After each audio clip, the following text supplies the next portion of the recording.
Assalamualaikum warahmatullahi wabarakatuh. Perkenalkan, nama saya Salsa Nabila Noviana. Soal yang pertama, bagaimana sejarah penaklukan Spanyol? Bagaimana kemajuan peradaban Islam di Spanyol? Jelaskan sebab-sebab kejatuhan kekuasaan Islam di Spanyol. The Muslim force led by Tariq Ibn Ziyad crossed from North Africa into the Iberian Peninsula and defeated King Roderick of the Visigoths. Due to internal conflicts within the Visigothic kingdom, the Muslim conquest was swift and effective, leading to control over most of Spain. Golden age of civilization and one under Islamic rule, and Andalus flourished. Cities like Cordoba became centers of science, philosophy, medicine, and the arts.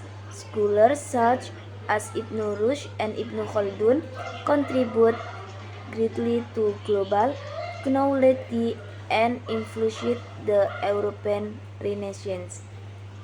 The fall of Muslim Spain was caused by internal conflicts, divided kingdoms, tribal revolts, and economic issues. Externally, Christian kingdoms flourished. The reconquest gradually reclaiming isolation from North African support, and the loss of Islamic spirit also played a role. Nomor 2. Setujukah Anda jika ada sejarawan atau orang yang mengatakan bahwa Islam itu imperialis atau penjajah, terutama dalam menyebarkan kekuasaannya? Jelaskan argumen Anda mengapa Anda setuju atau tidak setuju. I disagree with the view that Islamic conquest should be equated with Western imperialism or colonialism. Islamic expansion, such in Andalusia, was not aimed at exploitation but at establishing centers of civilization that promoted knowledge, culture, and religious tolerance. Unlike Western colonialism, which systematically oppressed local population economically, politically, and culturally, Islamic expansion was more focused on integration, education, and peaceful. Equating the two oversimplifies history and ignores the significant difference in purpose, method, and impact. Nomor 3. Jelaskan beberapa teori yang menjelaskan tentang masuknya Islam di Indonesia. Jelaskan pula strategi para wali songo dalam mendakwahkan Islam di Indonesia. Theories on the arrival of Islam in Indonesia. Several theories explain how Islam entered Indonesia. The 1. Gujarat theory, Muslim traders from and 2. Gujarat, India, brought Islam in the 13th century mainly through Western Sumatra ports. And 3.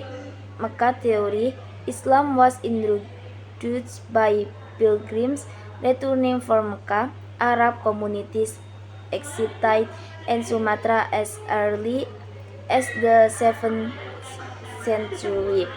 Persian theory, Persian traders spread Islam with strengthening cultural and religious ties. Chinese theory, Muslim Chinese merchants also played a role via maritime trade routes. Wali Songo strategies in spreading Islam. Wali Songo was peaceful and adaptive. Performance and dance to convey Islamic values. Social and economic efforts, promoting home trade and helping the poor become economically independent. Nomor 4. Bagaimana pengaruh imperialisme Barat terhadap peradaban Islam? Jelaskan upaya-upaya Barat dalam menghapus jejak-jejak peradaban Islam di mata dunia. Impact of Western imperialism on Islamic civilization. Western imperialism greatly After Islamic civilization, colonial powers like Britain, France, and the Netherlands dominate Muslim regions politically and economically. Restored governments and legal system often collide with Islamic values, exploit causing economic and social decline. Introduced education that ignored Islamic heritage, spirit, or retailist ideas to weaken Islamic identity and unity. Western imperialism conceded significant decline in Islamic civilization, though Muslims continue efforts to preserve and review their intellectual and cultural legacy. Nomor 5, jelaskan sejarah terbentuknya Daulah Bani Umayyah. Pada zaman siapa masa keemasan Daulah Bani Umayyah dan apa indikatornya? Apa perbedaan pola atau sistem pemerintahan Bani Umayyah dan masa pemerintahan sebelumnya? Jelaskan peradaban Islam pada masa dinasti Umayyah. History and controversy of the Umayyah dynasty. The Umayyad Caliphate was founded by Muawiyah bin Abi Sufyan, marking the beginning of a hereditary monarchy in Islam. The capital was moved to Damascus, establishing a centralized government. Golden Age and key achievements. The peak of Umayyad power accrued under Caliph Al-Walid ibn Abdul Malik. Expansion to Spain and Central Asia, development of infrastructure, social service for orphans and the disabled, political and economic stability. Umar ibn Abdul Aziz also led a golden period due to his just reforms and fair governance. Governance system comparison, Rashidun Caliphate based on shura and election.